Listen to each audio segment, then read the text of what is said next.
Його ім'я – Сатир Володимир Олександрович. Він не політик і не медійна особа. Він – людина, завдяки якій у Кривому Розі і є вода. Уже 18 років він працює слюсарем аварійно-відновлювальних робіт водопровідних мереж Центральної диспетчерської служби. А загальний трудовий стаж – 38 років.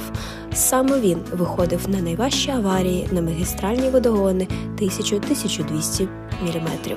Там, де помилка коштує місто води. Час війни він ліквідовував наслідки ракетних ударів, працював біля Корчиновської дамби і брав участь у відновленні водопостачання після підриву Каховської ГЕС. Він стояв на будівництві нових магістралей, які рятували місто від водного колапсу. Це не просто слюсар, це людина, яка тримає водний фронт. Саме тому його кандидатура подана на державні нагороди. Орден за заслуги 3-го ступеня.